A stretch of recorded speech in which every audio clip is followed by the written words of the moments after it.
Hello friends, আসসালামু আলাইকুম। আজকে আমি আপনাদের সাথে মজার একটা রেসিপি শেয়ার করব। টক বেগুন রান্না, বেগুন আচারি বা বেগুন বাহার। রেসিপিটা কিন্তু শেষ পর্যন্ত দেখবেন। এজন্য আমি একটা মোটা এবং একটা গোল বড় সাইজের একটা বেগুন নিয়েছি। বেগুনটাকে এখন আমি কেটে নিব। আমি এভাবে ছোট ছোট করে কেটে নিয়েছি, এতে কিন্তু ভাজতে সুবিধা হবে। এর সাথে কিছু লবণ আর হলুদ মিশিয়ে নিচ্ছি। এভাবে মিশিয়ে আমি 10 মিনিট রেখে দিব। এতে বেগুনগুলো বেশ নরম হয়ে আসবে আর ভেতরে লবণ ঢুকে যাবে। ভাজাটা খুব দ্রুত হবে। চুলায় একটা কড়াই দিয়ে আমি কিছুটা তেল দিয়ে নিচ্ছি। তেলটাকে গরম হয়ে আসলে এর উপর দিয়ে কিছু লবণ ছিটিয়ে দিচ্ছি। এখন আমি বেগুনগুলো দিয়ে দিচ্ছি। আমার কড়াইটা একদম নতুন ছিল, আজকেই প্রথম ব্যবহার করেছি, তাই ভাজার সময় প্রথমত খুব ভালোভাবে উঠতে চাচ্ছিল না। বেগুনগুলো অল্প করে ভেজে নিয়েছি, খুব বেশি তেল দিব না আর কড়া করেও ভাজবো না। এরপর আমি কড়াইয়ে আবার তেল দিয়ে কিছু পেঁয়াজ দিয়ে নিচ্ছি। পেঁয়াজগুলোকে আমি বাদামি কালার করে ভেজে নিব। আর পেঁয়াজ ভাজা হয়ে গেছে, এখন আমি এর ভেতরে কিছুটা পানি দিয়ে নিচ্ছি যেন পেঁয়াজগুলো বেশি পুড়ে না যায়।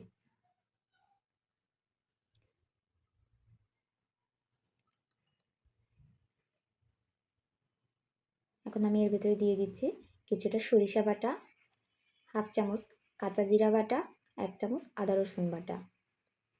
এগুলো দিয়ে 1 মিনিটের মতো আমি ভেজে দিব।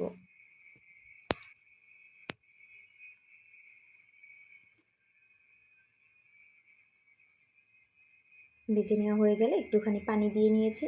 আর এরপরে স্বাদ মতো লবণ, হাফ চামচ হলুদের গুঁড়া, হাফ চামচ মরিচের গুঁড়া দিয়ে নিলাম। এবারে মশলাটা আমি বেশ কিছু সময় ভালোভাবে কষিয়ে নেব।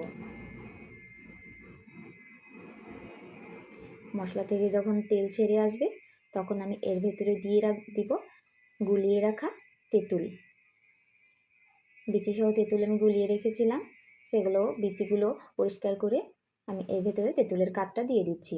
অল্প অল্প করে দিব, একবারে দিলে কিন্তু টক হয়ে যেতে পারে।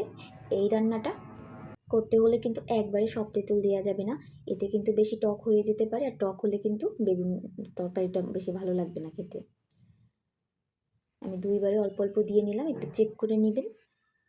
তেঁতুলের পরিমাণটা, টকের পরিমাণটা হচ্ছে অতিরিক্ত বেশিও হবে না আর একদম কমও হবে না, এরকম আর কি। এরপর আমি ঝোল দিয়ে নিলাম, দিয়ে এখন এর ভেতরে আমি বেগুনগুলোকে এভাবে সাজিয়ে দিচ্ছি।